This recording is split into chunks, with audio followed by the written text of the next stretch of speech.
नमस्कार दोस्तों, study with Dev channel में आपका स्वागत है। दोस्तों, हमने पिछले वीडियो में कृषि के वाणिज्यीकरण के बारे में चर्चा किया था। तो आज हम भारत में उद्योग का पतन कैसे हुआ तथा विऔद्योगीकरण कैसे आया, इसके बारे में चर्चा करते हैं दोस्तों। तो आप लोग नोट्स जरूर बनाइए, रिवीजन करते रहिए, तैयारी करते रहिए, क्योंकि एग्जाम को देखते हुए आप मन से पढ़ाई करिए, मन से लगे रहिए और पढ़ते रहिए। तो चलते हैं, क्लास शुरू करते हैं। चलो, तो भारत में जो उद्योग हैं इसके बारे में थोड़ा देख लेते हैं। जो भारतीय उद्योग का पतन कैसे हुआ। जैसे भारत के उद्योग, प्राचीन समय से भारत अपना एक कृषि प्रधान देश रहा है। यहाँ कृषि की खेती होती थी, क्योंकि उद्योग धंधे यहाँ नहीं थे। भारत के उद्योग कृषि पर आधारित थे। जो भी उद्योग भारत करते थे वह सब कृषि पर आधारित थे। यहाँ लघु उद्योग थे, कुटीर उद्योग थे, हस्त उद्योग थे, जिसे हाथों से जो काम होता था, हाथ से काम किया जाता था, जिसे हस्तकला उद्योग कहते हैं। भारत का कपड़ा उद्योग जो विश्व प्रसिद्ध है, जो सूती वस्त्र एवं रेशमी वस्त्र के लिए जाना जाता है, जो हाथों से इसको बनाया जाता था, यह विश्व प्रसिद्ध है। जैसे कुछ प्रसिद्ध स्थान देख लेते हैं। जैसे लखनऊ का चिकन, बनारस की साड़ी और जरी का काम, लाहौर के गलीचे, नागपुर का सिल्क, कश्मीर के साल। जैसे अन्य उद्योग, चमड़े का काम, लकड़ी का काम होता था, पत्थर से संगमरमर आदि से सामान बनते थे। धातु का कार्य होता था, पीतल, तांबा, कांसा, बर्तन का आदि से बर्तन बनते थे। जेवरात भी बनाए जाते थे, सोना, चांदी, हीरे के। इस प्रकार से हथकरघा, छोटे मोटे लघु उद्योग या भारत में चलता था। जब यूरोपीय कंपनियों को देखते हैं आगमन हुआ, तो यूरोपीय कंपनियों का आगमन हुआ जब अंग्रेजों का, जिन्होंने प्रारंभ में तो व्यापार किया था भारत में। भारतीय वस्तुओं को यूरोप ले गए, भारत से निर्यात बढ़ गया। सूती वस्त्र, रेशमी वस्त्र, मसाले आदि का जब इन्होंने निर्यात किया, अपने देश ले गए। और प्रारंभ में पूंजी का जब आगमन हो रहा था भारत में, तो इसलिए भारतीय राजाओं ने यूरोपियों का स्वागत किया, आप लोग हमारे यहाँ व्यापार करिए। इस तरह से व्यापार बढ़ता चला गया, यूरोपियों का आगमन बढ़ता गया, इनका स्वागत होता गया। उसके बाद धीरे धीरे अपना वर्चस्व साबित करने लगे और इन्होंने व्यापार में हस्तक्षेप करना शुरू कर दिया। जब व्यापार में हस्तक्षेप करना शुरू किया, तो धीरे धीरे लड़ाई होनी शुरू हो गई भारतीय राजाओं के साथ। जब अंग्रेजों ने प्रारंभ में हस्तक्षेप जब किया, तो 1757 में देखो प्लासी का युद्ध भी होता है। 1764 में बक्सर के युद्ध के बाद इनको काफ़ी तरह से छूट मिल गई। भारतीय जो थे वो सभी लोग इससे काफ़ी प्रभावित हुए। कंपनी का राजनीतिक हस्तक्षेप प्रारंभ हो गया अब, क्योंकि इस युद्ध के बाद इनका पूरी तरह से जो राजनीतिक हस्तक्षेप है यह भारत में बढ़ गया। कंपनी का राजनीतिक हस्तक्षेप प्रारंभ हो गया। यहीं से भारतीय अर्थव्यवस्था का पतन होना शुरू हो गया। यहीं से ही भारतीय उद्योग का पतन होना शुरू हो गया। 1800 से 1850 के मध्य तीव्र गति से इसका प्रभाव देखने को मिलता है भारत में। जब प्रभाव इसका तीव्र हो गया, तो आयात और निर्यात के लिए नीतियां भी बनाई गई। जिससे ब्रिटेन में जब औद्योगिकरण हो गया था, तो अब उनके पास तैयार माल था, क्योंकि कच्चे माल की उनको आवश्यकता थी। कच्चे माल से वो लोग सामान बनाते थे और तैयार माल को कहाँ बेचें, इसलिए बाजार की आवश्यकता पड़ी। क्योंकि उस समय यूएसए आज़ाद हो गया था और भारतीय उपनिवेश को उन्होंने निशाना बनाया कि भारत में ही अपना सामान बेचा जाए। यहाँ से कच्चा माल भी ले जाते थे और बना करके ऊंचे ऊंचे दामों में यहीं आकर ही बेचते थे। 1813 के एक्ट द्वारा भारतीय अर्थव्यवस्था को सभी व्यक्ति और सभी कंपनियों के लिए खोल दिया गया। आप लोग सभी लोग व्यापार करिए। भारतीय बाजार ब्रिटेन के सामान से भर गए पूरी तरह से। बहुत सामान यहाँ आकर के भर गया और भारतीय वस्तुओं थे जो वो भारतीय वस्तुएं प्रतियोगिता इनकी नहीं कर पाई, क्योंकि एक कच्चा माल ले जाकर के वहाँ औद्योगिकरण हो गया था। मशीनें से सामान माल तैयार करके सस्ते दामों बेचते थे। भारत से कच्चे माल का निर्यात इन्हीं के द्वारा किया गया। भारत में कच्चे माल की कमी थी और कच्चा माल भारत में भारतीयों के लिए महंगा हो गया। क्योंकि काफ़ी निर्यात हो गया था। अब जो कच्चा माल है भारतीयों के लिए महंगा पड़ने लगा, क्योंकि जितने दाम में ले जाते थे उससे कहीं ज़्यादा वे दाम में बेचते थे, और भारतीय वस्तुएं महंगी होती चली गई और ब्रिटेन की वस्तु प्रतियोगिता नहीं कर सकी। ब्रिटेन की वस्तु से भारतीय वस्तु काफ़ी महंगी हो गई और ब्रिटेन की जो वस्तुएं सस्ती थी उनसे प्रतियोगिता ये नहीं कर पाई। उसके बाद इस पे कुछ नीतियां बनी हैं। आइए देखते हैं कि जो ये औद्योगिकरण हुआ है इस पर कुछ नीतियां बनी हैं। 1820 ईस्वी में इंग्लैंड में भारतीय सामान को प्रतिबंधित कर दिया गया था। एक नीति बनी थी इंग्लैंड में, यहाँ भारतीय सामान को प्रतिबंधित कर दिया गया। और 1835 में भेदभाव किए गए, भेदभाव कर लगाए गए। जो ब्रिटिश सामान थे उस पर 2.5 से 3.5% कर लगाया गया और भारतीय वस्तु पर 15 से 80% तक कर लगाया जाता था। या इन्होंने ऐसी नीतियां बनाई जिससे भारत पूरी तरह से एकदम कंगाल हो जाए और अपने आप को पूरी तरह से बढ़ावा दिए। भारतीय वस्तु महंगी होती चली गई।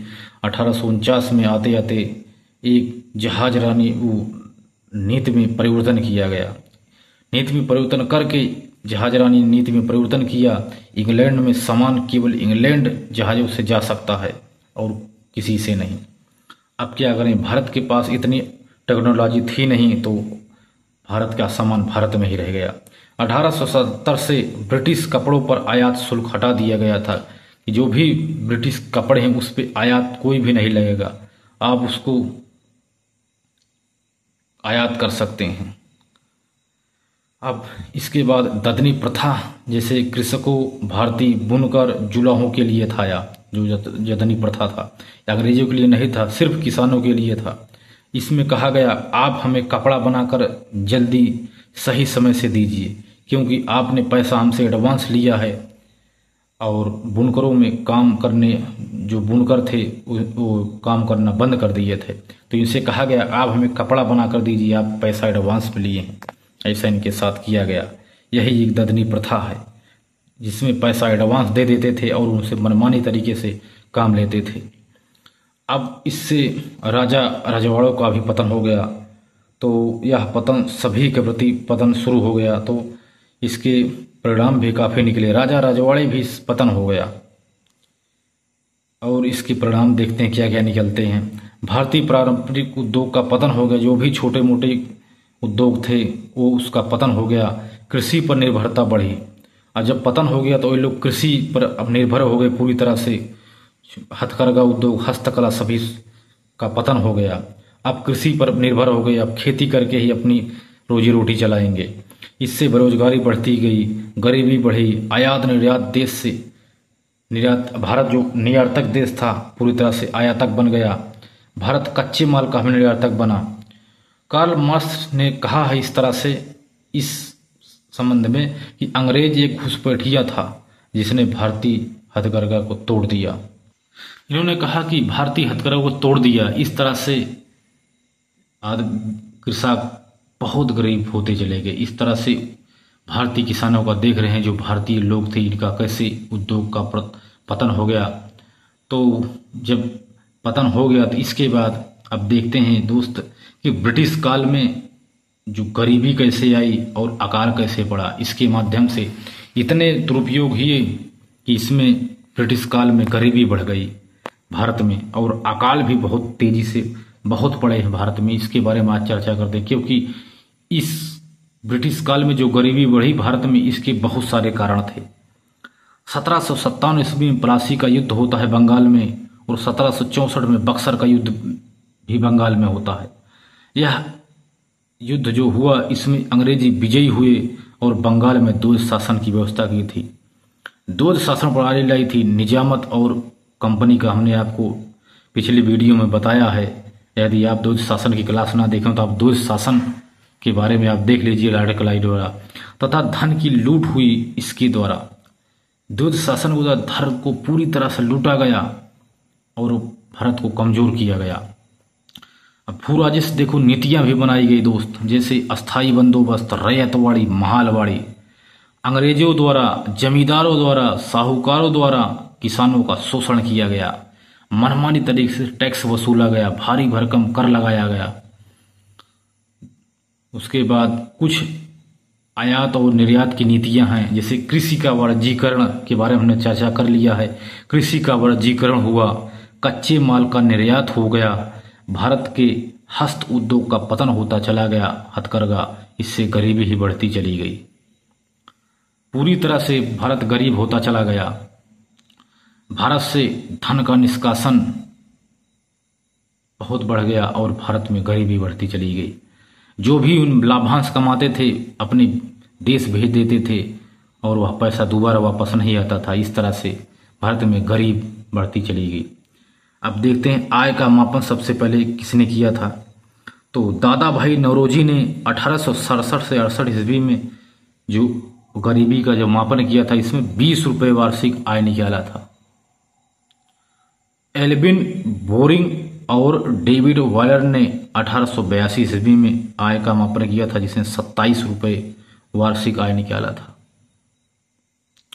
लॉर्ड कर्जन ने 1901 ईस्वी में आय का मापन किया और 30 रुपये वार्षिक आय निकाला।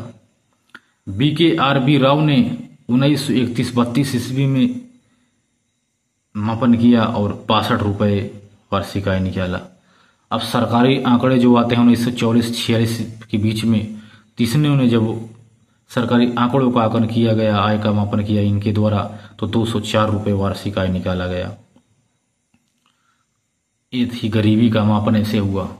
आइए दोस्त चर्चा करते हैं कंपनी के शासनकाल में जो अकाल पड़े हैं, जो 1757 से 1867 की ईस्वी के बीच है।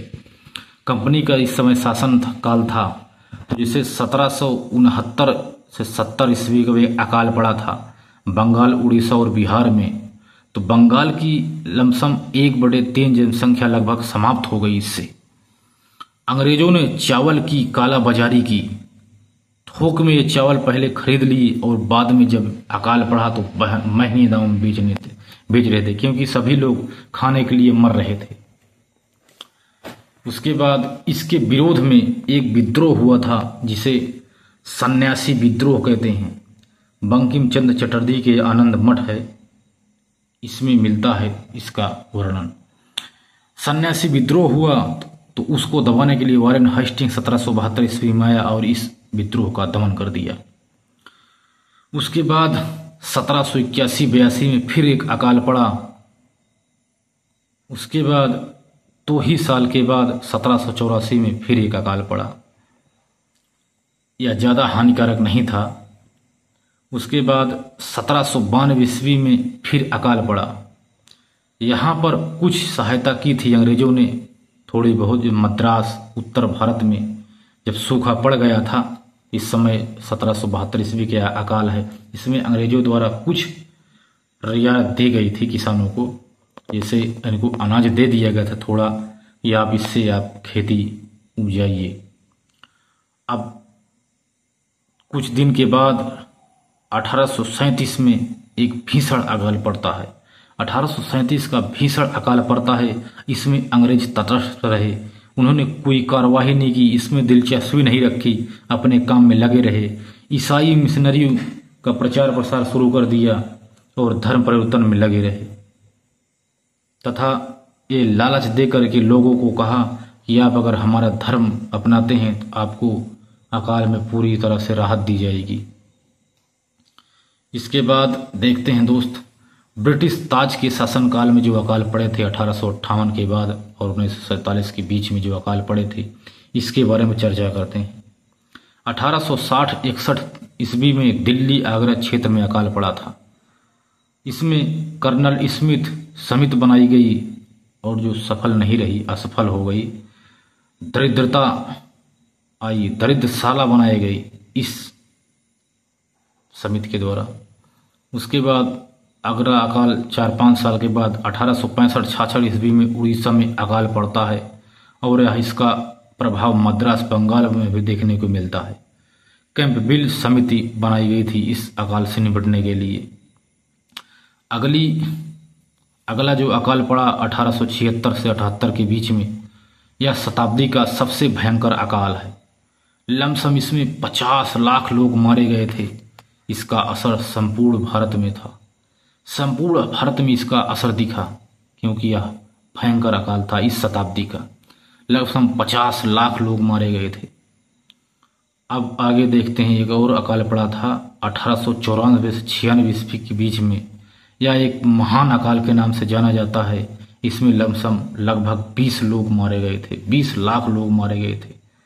सूखे के कारण संपूर्ण भारत इसमें चपेट में आ गया और 4 करोड़ लोग इससे प्रभावित हो गए थे। 20 लाख लोग तो मारे ही गए थे, 4 करोड़ लोग इससे प्रभावित हुए थे इस सूखे के कारण में। उसके बाद 1942-43 ईस्वी में एक अकाल पड़ा था, जब द्वितीय विश्व युद्ध चल रहा था।